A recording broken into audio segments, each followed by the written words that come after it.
বা হ্যাড এইগুলো বসছে বা এইগুলো যে প্রশ্ন আছে, তাহলে মনে রাখবেন এখানে ওই হ্যাভ, হ্যাজ বা হ্যাড এটা তো বসবেই, প্লাস যেটা অবজেক্ট থেকে যেটা সাবজেক্ট হবে প্যাসিভে সেই সাবজেক্টটা বসবে, প্লাস হচ্ছে বিন বসবে, আর তারপরে তো ভার্ব থ্রি বসবে। আমি এটা একটু লিখে দিলাম কেন, এটা আপনাদের একটু ঝামেলা হতে পারে তাই আপনাদেরকে লিখে দিলাম, কারণ হ্যাভ, হ্যাজ বা হ্যাড এর পরেই বিন না বসে আগে সাবজেক্টটা বলবে তারপর এটা বসবে। এখন আসেন, যদি কোথাও হু থাকে তাহলে বাই হুম বসবে। যদি কোথাও হুম থাকে তাহলে হু বসবে। হু মানে কে, বাই হুম মানে হচ্ছে কার দ্বারা, আর হুম মানে হচ্ছে কার, হু মানে হচ্ছে কে। আর যদি দেখেন কোথাও হট বা হুইজ থাকে তাহলে এটা হট বা হুইজ দিয়েই কাজটা করতে হবে, অর্থাৎ আমাদের প্যাসিভ করতে হবে। এখন এখানে কয়টা আছে, 1 2 3 4 5 6টা আছে। আমি একটু আপনাদের এই 6টা নিয়ে একটু দেখাই যে আসলে আপনারা এটা থাকলে কিভাবে চেঞ্জ গুলো করবেন।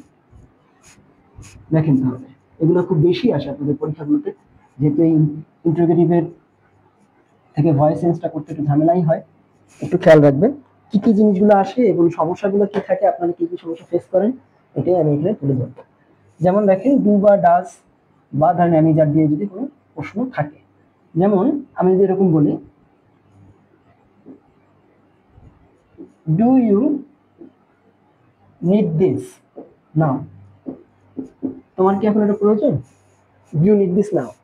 এটাকে যদি প্যাসিভ করতে বলে, এটা অ্যাক্টিভে আছে আপনারা দেখতেই পাচ্ছেন, এবং এটা অ্যাক্টিভে থাকার নিয়ম হচ্ছে দেখেন এখানে কিন্তু কোনো অক্সিলারি ভার্ব আসেনি এবং তারপরে কোনো ভার্ব থ্রিও আসেনি, সো এটাতে অ্যাক্টিভে আছে, এটা এই নিয়ম।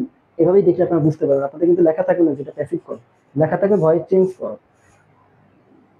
এখন দেখেন এটা কেমনে করবেন, আমি যদি করি তাহলে লেখাটা এরকম আসে, দেখেন ইজ দিস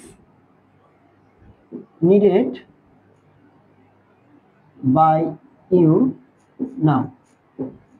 এখন বিষয় হচ্ছে আমি তো করে দিলাম, মানে তোমার কি এখন এটা প্রয়োজন, অ্যান্সার দিলে আসতেছে হচ্ছে এটা কি তোমার দ্বারা এখন প্রয়োজন, এলো প্যাসিভ। কিন্তু কিভাবে হলো দেখেন, আমি সহজ আপনাদের একটু দেখাই। এখানে আসার আগে দেখেন কি করতে হয়, ডু দিয়ে তো প্রশ্নটা করছে, আমি একটা কাজ করি ডুটা কেটে দিই, লাইনটা দাঁড়ায় ইউ নিড দিস নাও। এখন এই ইউ নিড দিস নাও তো আছে, এইটাকে আপনি একটু প্যাসিভ করেন তো, দেখেন কি আসে।